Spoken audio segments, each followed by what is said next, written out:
کے جو عالم ہیں کے اسکولر ہیں وہ کسی مدرسے سے فارغ نہیں ہیں اس کی وجہ کیا ہے؟ ان کا بڑا اچھا سوال ہے بھائی کہ جو آج کے دور کے بچے ہیں وہ پڑھے لکھے جو عالم ہیں ان کی طرف رجوع کر رہے ہیں اور جو ملا ٹائپ عالم ہیں ان سے دور ہوتے چلے جا رہے ہیں. یہ ہے آپ کا سوال اصل. میں ذرا وضاحت سے بول دوں گا بھائی. اس کی وجہ یہ ہے کہ جو پڑھے لکھے لوگ ہوتے ہیں وہ آپ کو ریفرنس کے ساتھ چیزیں بتاتے ہیں کہ یہ قرآن کی آیت فلاں جگہ ہے اور یہ حدیث فلاں مجموعے سے لی گئی ہے, یہ فلاں. تو جو پڑھے لکھے لوگ ہوتے ہیں انہیں ریفرنس جو ہے وہ جو ہے اپیل کرتا ہے, انہیں کھینچتا ہے, اٹریکٹ کرتا ہے. اگر میں بنا ریفرنس کے یہاں بات کروں تو آپ کو میں بھی جاہل ہی لگوں گا, کیونکہ مجھے تو واقعی جاہل ہوں, مجھے تو پتہ نہیں تھا میں کسی مدرسے سے پڑھی. لیکن کیونکہ جن کتابوں کا میں حوالہ آپ کو دیتا ہوں آپ گھر جا کے انہیں پڑھ سکتے ہو. میں خود یہ بار بار کہتا ہوں کہ جب آپ میرا ترجمہ جو ہے وہ یوٹیوب پہ سنیں تو اپنے ہاتھ میں قرآن رکھیں تو آپ کو بہت مزہ آئے گا. تو آپ کو لگے گا کہ ہاں بھائی انہیں قرآن سے ہی بتائی, اپنی طرف سے نہیں بتائی. اسی طرح جب میں آپ کو بتاتا ہوں کہ ابن ماجہ کی حدیث ہے, بخاری کی حدیث ہے, تو آپ کو دل کو لگتی ہے بات کی اپنی بات نہیں ہے بلکہ رسول اللہ کی بات ہے. تو وہ جو چیزیں اب آپ جو ہمارے معاشرے میں جس طرح کی کتابیں نمازوں کے بعد پڑھی جاتی ہیں اس میں کوئی ریفرنس نہیں ہوتا. بتا دیں کوئی مجھے جو حدیثیں اس میں رکھی ہوئی ہیں, چاہے وہ گھڑی ہوئی حدیثیں ہوں, چاہے وہ جھوٹی حدیثیں ہوں, چاہے وہ ضعیف حدیثیں ہوں, اور چاہے وہ صحیح حدیثیں ہوں, ایک کا بھی ریفرنس ان میں نہیں ہے. تو آج کل جو پڑھے لکھے لوگ ہیں وہ تو ذرا ذرا اس چیز میں ریفرنس مانگتے ہیں اور ان کا آئی کیو لیول بہت ہائی ہے. تو یہ تو پرانا زمانہ بدل کے جو اہل حدیث حضرات کو جو اتنا لوگ فالو کرنے لگے کہ چند سالوں میں ان کے اتنے فالوورز ہیں کہ کچھ حد نہیں. اس کی وجہ یہ ہے کہ وہ ریفرنس سے بات کرتے ہیں. ضعیف حدیث کی کیا حیثیت ہے؟ ان کا سوال یہ ضعیف حدیث کی کیا ہے, کیا کرنا چاہیے؟ ان کا سوال یہ ہے ضعیف حدیث کی کیا حیثیت ہے. بھائی ضعیف حدیث ہے, اس میں صرف راوی جو ہے نا, دیکھو حدیثوں کو سمجھو. حدیثیں نبی اکرم صلی اللہ علیہ وسلم کے 200-250 سال بعد مرتب ہوئی اور انہوں نے بڑی محنت کی محدثوں نے, اور جگہ جگہ پھر کے یہ حدیثیں لیتے تھے اور جو ہے ان کے جو راوی ہوتے تھے ان لوگوں کے پورے کریکٹر جو ہے وہ دیکھتے تھے. ان کریکٹر میں اگر کوئی تھوڑا لوز کریکٹر کا بھی ہوا, کوئی چھوٹا ہوا یا کوئی دھوکے باز ہوا, تو اسے اس کے آگے انہوں نے جو راوی تھا اسے لکھ دیا کہ یہ کریکٹر لیس تھا. تو اس لیے اس حدیث کو جو ہے انہوں نے ضعیف حدیث لکھا, اور جو فل کریکٹر کے لوگ تھے راوی وہ صحیح حدیث ہے. تو جہاں آپ کو صحیح حدیث ملتی ہو وہاں آپ ضعیف حدیث کو چھوڑ دو گے, لیکن جہاں آپ کو صحیح حدیث نہیں مل رہی تو وہاں آپ ضعیف حدیث کو بھی فالو کریں. لیکن جو جھوٹی حدیثیں ہیں وہ گناہ ہیں, انہیں من گھڑت حدیثیں بیان کرنا بھی گناہ اور انہیں گھڑنا بھی گناہ. کیونکہ جب شروع میں یہ حدیثیں گھڑی گئیں, نبی کی ایک حدیث سن لو, جس نے میرے سے جوڑ کے کوئی جھوٹی بات کہی وہ اپنا ٹھکانہ جہنم ہوگا. تو جنہوں نے جھوٹی حدیثیں بیان کی ہیں ان کی نیتوں کو تو اللہ کا پتہ, لیکن ان کی پکڑ اس حدیث کے ساتھ ہو گئی. کچھ جو راوی ہیں وہ کچھ لوگوں کے نزدیک صحیح ہے, کچھ لوگوں کے نزدیک وہ راوی صحیح نہیں ہے. نہیں تو اس سے نہیں فرق پڑتا. اگر آپ کے سامنے دو حدیثیں ہیں, ایک کے نیچے ضعیف لکھا ہوا ہے, ایک کے نیچے صحیح لکھا ہوا ہے, تو آپ صحیح کو فالو کرو, ضعیف کو چھوڑ دو. ایک ہی موضوع میں دونوں حدیثیں ملتی ہیں, تو آپ کیوں پنگے پڑ رہے ہیں؟ اگر وہ راوی مان لو کریکٹر لیس ہوا, اس کی نظر میں کریکٹر والا تھا, اس کی نظر میں کریکٹر لیس ہوا, خدا نہ خواستہ کریکٹر لیس ہوا, تو آپ کو بچ گیا اللہ کے آگے. تو اس لیے سیف سائڈ مومن کا سب سے بڑھیا بات یہی ہے کہ وہ جو حرام اور حلال کی لائن ہے نا اس سے بھی کافی دور رہتا ہے حلال کی طرف, کہ اگر چھلانگ بھی لگی تو اسی دائرے میں رہے, اس لائن کو پار نہ کر دے. آپ لیکن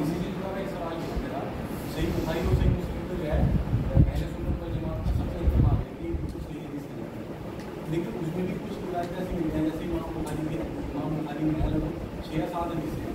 سلیمان علیہ السلام نے ایک رات میں اپنی 100 بیویوں کے ساتھ اٹھا ہاں وہ ہے میرے نظر میں ہے. ہاں لیکن اس میں 60 آپ سوال کریے. یہ راوی کی غلط فہمی ہے یا حافظے کی کمی ہے یا پھر ان کا سوال یہ ہے کہ اہل سنت والجماعت جو ہیں وہ صحیح مسلم صحیح بخاری کو بالکل صحیح مانتے ہیں, اور یہ بات کیا صحیح ہے جبکہ اس میں اس طرح کی حدیث ہے. دیکھو بھائی میں پہلے ہی بتا چکا کہ قرآن کے بارے میں اللہ نے قرآن میں یہ کہا کہ میں نے اسے نازل کیا, میں اس کی بات کروں.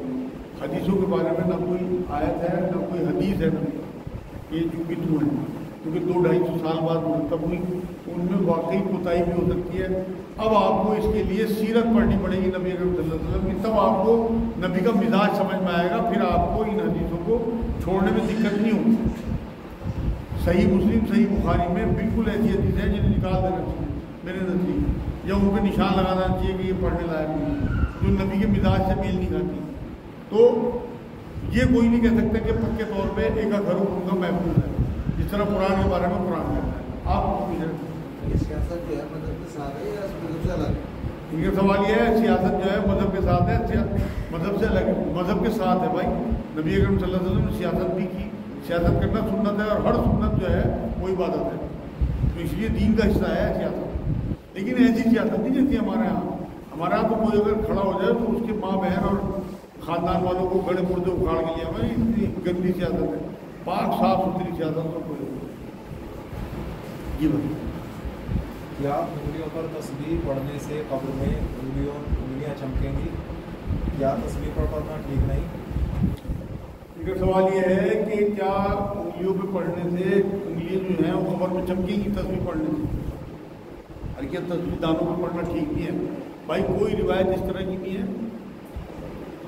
مومنوں کے بارے میں یہ تو ہے کہ ان کے اعضاء جو ہیں وہ قیامت میں وضو کے اعضاء چمکیں گے، لیکن اس طرح کی حدیث نہیں ہے کہ انگلیوں پہ، اور نہ منائی ہے کہ یہ تو کاؤنٹر ہے جو تصویر آپ کے ہاتھ میں ہوتی ہے، یہ تو گنتی اچھا ہی ہے۔ اگر آپ کے ہاتھ میں تصویر آپ بات بھی کر رہے ہیں، تھوڑی دیر میں یاد آ جائے گا آپ کو کہ میرے ہاتھ میں کاؤنٹر ہے اور مجھے پھر تصویر پڑھنی ہے، تو میرے نزدیک تو یہ اچھا ہے، اور کوئی منائی نہیں۔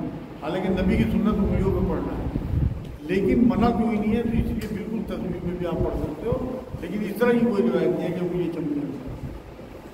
ایک سوال ہے، زکوٰۃ کے پیسوں سے ارادہ بنا کر قرض دے سکتے ہیں؟ ان کا سوال یہ زکوٰۃ کے پیسوں سے ادارہ بنا کے قرض دے سکتے؟ بالکل نہیں دے سکتے بھائی۔ کوئی مستحق نہ ہوا زکوٰۃ کر، آپ نے اسے قرض دے دیا، یا کوئی سید ہوا اور اس نے واپس نہ کرا تو زکوٰۃ تو ادا ہی نہیں ہوئی۔ آپ الگ سے ادارہ بناؤ، بیت المال قائم کرو، بیت المال سے آپ یہ دے سکتے ہو، لیکن زکوٰۃ جو ہے وہ غریبوں کا حق ہے، یہ امیروں سے لیا جائے گا اور غریبوں کو بانٹا جائے گا، اس طرح قرض نہیں آپ۔ سیرت نبی کے لیے سب سے معتبر کتاب کون سی ہے؟ ان کا سوال یہ ہے سیرت نبی کے لیے سب سے معتبر کتاب کون سی ہے؟ ویسے تو بہت ساری کتابیں جو ہیں وہ معتبر ہیں، لیکن تازی جو بالکل ابھی ایک ایوارڈ ملا تھا کتاب چند سال پہلے شائع ہوئی تھی، رحیق المختوم، یہ ہندی میں بھی ہے، اردو میں بھی ہے، انگلش میں بھی ہے، تو یہ آپ منگا لو، انشاءاللہ تعالیٰ مزہ آ جائے گا آپ کو۔ میں نے وہ پڑھی ہے الحمدللہ، اور بہت ہی غضب کی کتاب ہے، اور بہت ہی آسان زبان ہے۔ ہمارے لیے خلفائے راشدین کا مرتبہ زیادہ ہونا چاہیے یا پھر اہل بیت؟ ان کا سوال یہ ہے ہمارے لیے خلفائے راشدین کا مرتبہ زیادہ ہونا چاہیے یا اہل بیت کا؟ خلفائے راشدین کس کا مرتبہ سمجھتے ہیں زیادہ؟ آپ نے خود ہی جواب دے دیا۔ تو جن کا مرتبہ اہل بیت کا خلفائے راشدین سمجھتے ہو زیادہ اپنے سے، ہمیں ان کا ہی رتبہ زیادہ سمجھنا چاہیے۔ ایسا ہوا ایک بار، حضرت عمر رضی اللہ تعالیٰ عنہ کے بیٹے عبداللہ بن عمر اور حضرت حسن اور حسین، ان کا جھگڑا ہو گیا، چھوٹے چھوٹے تھے، آپس میں جھگڑا ہوا، تو انہوں نے یہ کہا حضرت حسن نے انہیں حضرت عبداللہ بن عمر کو کہ تم تو ہمارے غلام ہو۔ غلام لفظ ایک گالی تھا اس معاشرے میں، تو یہ روتے ہوئے آئے اپنے باپ کے پاس، حضرت عمر رضی اللہ تعالیٰ عنہ کے پاس، کہ آج مجھے حسن نے ایسی بات کہہ دی۔ کیا کہا؟ وہ بتاتے ہوئے گھبرا رہے تھے کہ والد کو غصہ نہ آ جائے، کہ انہوں نے کہا کہ تم تو ہمارے غلام ہو۔ تو حضرت عمر کا ریئیکشن دیکھیے نا، کہنے لگے دوڑ لگا دے عبداللہ، چل حسن کے پاس، اس سے لکھوا لے کہ ہم ان کے غلام ہیں، جس سے ہم آخرت میں نبی کو دکھا سکیں کہ ہم نے آپ کی پشتوں کی غلامی کی۔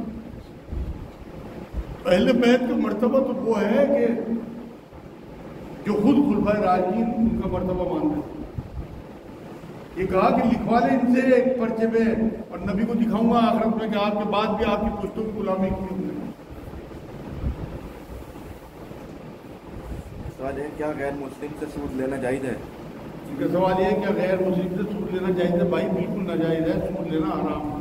قرآن میں سورہ بقرہ آیت 279 میں اللہ رسول سے جنگ کے لیے تیار ہونے کا، سود لینے والوں کو، اور حدیث میں تو لینا دینا لکھنا گواہ سب، اصل میں یہ ہمیں یہودیوں سے آگے چیز، یہودیوں میں یہ بات ہے کہ یہودی جو ہے وہ غیر یہودی سے تو سود لے سکتا ہے، لیکن یہودی آپس میں سود نہیں لے سکتے۔ یہ امام ابو حنیفہ کے مسلک میں یہ بات ہے جو آپ سوال پوچھ رہے ہیں۔ یہودیوں میں آپ یہ دیکھو کہ جس اسلامک بینک کا کانسیپٹ جو ہے وہ اسلامی دنیا میں ہے، وہاں تو ڈرامے بازی ہے زیادہ۔ صحیح معنوں میں اسلامک بینک جو ہے وہ اسرائیل میں قائم ہے، کیونکہ ان کا تصور یہ ہے کہ ہم جو یہودی لوگ ہیں ان سے سود نہیں لے سکتے۔ انہوں نے وہاں ایسے بینک قائم کیے کہ جو سود سے مبرہ ہیں، بالکل جو ہونے چاہیے مسلمانوں کو۔ تو اس لیے بالکل تصور غلط ہے، گناہ ہے، اس طرح کی بات بھی کرنا گناہ ہے۔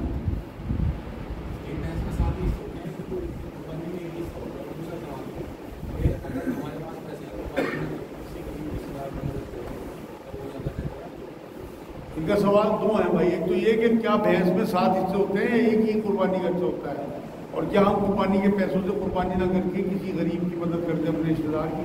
بھائی ایک تو نبی اکرم صلی اللہ علیہ وسلم کی حدیث یہ ہے کہ بڑے جانوروں میں 7 حصے ہوتے ہیں، اونٹ ہو گائے ہوں، وہ اسی طرح سے معاملہ وہ تو جو ہے کہ 7 حصے گنے جائیں گے۔ کوئی اگر کرنا چاہے، بھائی ایک آدمی ہے زیادہ قربانی کرنا چاہتا ہے، اکیلا ہے، ایک گائے کر دے، ایک اونٹ کر دے، نبی نے تو 100 قربان کیے ایک بار۔ دوسرا سوال کہ کیا قربانی کے بدلے میں کسی غریب کی مدد کرتے ہیں؟ بالکل نہیں بھائی، ہمیں اپنے ہوٹلنگ میں، اپنے گھومنے پھرنے میں غریب یاد نہیں آتے، اللہ کے حق میں غریب یاد آتے ہیں۔ جب قرآن کا حکم ہے اور نبی اکرم صلی اللہ علیہ وسلم کی بڑی سنت ہے قربانی کرنا، تو وہاں تو آپ بڑھ چڑھ کے قربانی میں حصہ لیں۔ اور لوگوں کو میں نے دیکھا جو غریب لوگ ہوتے ہیں نا، ہمارے اپنے ملازم میرے، جن کی تنخواہیں بہت تھوڑی تھوڑی ہیں، وہ عید پہ ایسے جوش میں کہ ہمیں گھر جانا، ہمیں حصہ کرنا، میری تو اندر سے طبیعت خوش ہو جاؤ ہونے چاہیے۔ حالانکہ ان کے اوپر فرض نہیں ہے، ہمارے یہاں جاب کر رہے ہو، ان کی تنخواہیں بڑی تھوڑی تھوڑی ہیں، 10-10, 15-15 ہزار میں کیا ہوتا ہے، اور وہ وہاں حصہ لینے کی بات کرتے ہیں، کیونکہ ہمیں اللہ کے آگے کھڑے ہونا ہے، اور اللہ کے آگے جا کے ہم کہہ سکیں کہ اللہ میں نے بھی تیری راہ میں قربانی کری، اللہ میں نے بھی کری ہے، اللہ پیش کر دی، اللہ کسی کے عوض میں معاف کر دی۔ تو کبھی بھی جو حکم اللہ کے ہیں، جو احکام ہیں، ان میں اپنی نہیں چلانا۔ آپ کو غریبوں کی مدد کرنی ہے، آپ پیسے کرو، اور جتنے مرضی حضور نے فرمایا زکوٰۃ کے علاوہ بھی تمہارے مالوں میں غریبوں کا حق ہے، لیکن آپ کو کوئی آپ کا غریب رشتے دار ہو، آپ اس کی مدد نہیں کر پا رہے، قربانی کے پیسے آپ قربانی کرو، اس کی مدد کے لیے ہمارے پاس ہے۔ میرا 10 سال کے بیٹے کی رکعت نکل گئی تھی،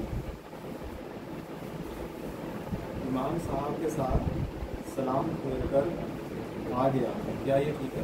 ان کا سوال یہ ہے، بچہ نماز پڑھنے گیا مسجد میں، امام صاحب کے ساتھ جو ہے وہ شامل ہوا، ایک رکعت نکل گئی، سلام پھیر کے رکعت پورا نماز کرے بنا گھر آ گیا، ماں کو جب بتایا تو وہ سوال ہے کہ کیا وہ ٹھیک ہے؟ بالکل کوئی حرج نہیں ہے اس میں، کیونکہ 10 سال کا بچہ ہے، اس میں نماز فرض نہیں ہے۔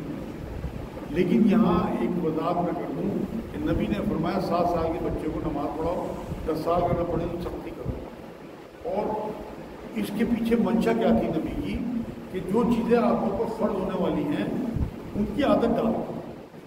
اور یہاں ایک جملہ میں کہہ دوں، میں نے کلیم صدیقی صاحب کو مجھے ایک بار یہ بات سنی تھی کہ جو چیزیں ہمارے اوپر فرض ہیں ان کا علم سیکھنا بھی ہمارے اوپر فرض ہے، اور جو چیزیں ہمارے اوپر سنت ہیں ان کا علم سیکھنا بھی ہمارے اوپر سنت ہے۔ نماز ہمارے اوپر فرض ہے تو اس کا علم سیکھنا سکھانا فرض ہے، تو ہمیں چاہیے کہ اس طرح کی تربیتی کیمپ اپنے بچوں کے اسکولوں میں یا مسجدوں میں منعقد کریں کہ اس میں بچوں کو نماز کے بارے میں تعلیم دی جائے، اس کا طریقہ سکھایا جائے۔ ابھی تو نابالغ ہے بچہ، کوئی حرج نہیں ہے، لیکن بالغ ہونے کے بعد اگر انہوں نے حرکت کر دی تو اس کی تو نماز ہی گئی، اور ایک نماز چھوڑنے کا اگر میں آپ کو گناہ بتا دوں تو آپ کے رونگٹے کھڑے ہو جائیں۔